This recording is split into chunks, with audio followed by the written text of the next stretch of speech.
Je vous emmène enfin visiter notre salle de mariage en Corée du Sud. Du coup, on a réservé la salle déjà en janvier. Notre mariage, il n'est pas avant l'année prochaine. Du coup, là, on va enfin pouvoir aller choisir tout ce qui est déco, les trucs floraux, etc. Regardez la porte, comment elle est gigantesque. Je vais pouvoir vous montrer enfin la salle de mes rêves. Vous allez voir.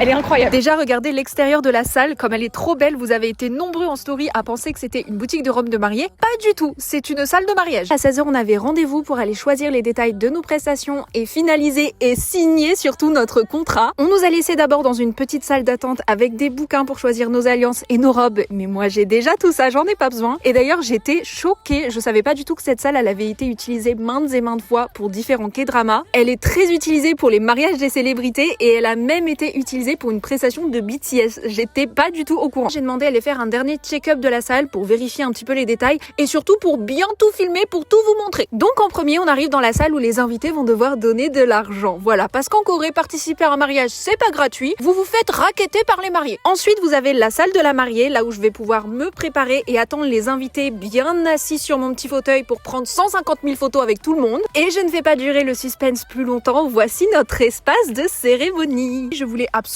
un mariage en extérieur dans un jardin. Et si jamais il pleut, c'est ici dans cet espace qu'on fera notre cérémonie de mariage. C'est trop beau, on dirait une chapelle, j'adore. Là maintenant, c'est les escaliers que je vais devoir descendre avec ma robe de mariée. Regardez bien comment je vais me casser la gamelle, rouler bouler dans les escaliers le jour de mon mariage, ça va être incroyable. J'ai tellement hâte de tout voir avec toutes les jolies fleurs, ça va être trop beau. Ensuite, toujours en extérieur, voici notre espace soirée parce que oui, on refuse de faire un mariage qui dure 2 heures comme toujours en Corée. On veut absolument mixer les mariages coréens et les mariages français. Donc faire la cérémonie à la coréenne et ensuite basculer sur une fête à la française. Donc bien sûr, il y aura un DJ, de la musique, des boissons, des jeux. Moi, je veux absolument faire tourner les serviettes, la chanson Tic et Tac et la chanson des sardines aux Coréens. Ça va être incroyable. On nous a aussi fait tester une des activités qu'on va mettre à notre mariage, un photo booth. Ça va être trop bien. Tout le monde va pouvoir prendre ses petites photos et tout. J'ai trop hâte. Et pour le repas, tout autour du jardin, on a des tables qui sont abritées et si jamais il pleut, ils nous ont dit qu'ils emménageraient cette salle-ci pour pouvoir nous laisser faire notre soirée dedans. J'espère qu'il va pas pleuvoir quand même parce que j'aime pas du tout cette salle. On est retourné dans le bureau pour pouvoir choisir les détails de nos prestations, donc c'est-à-dire les arrangements floraux, le repas, la décoration des tables, etc., etc. Je suis tombée in love de cet arrangement floral. Et pour les repas, ça a été assez compliqué parce qu'il fallait absolument qu'on trouve un repas qui fit pour nos invités coréens, mais aussi pour nos invités étrangers. Et comme ma famille n'aime rien,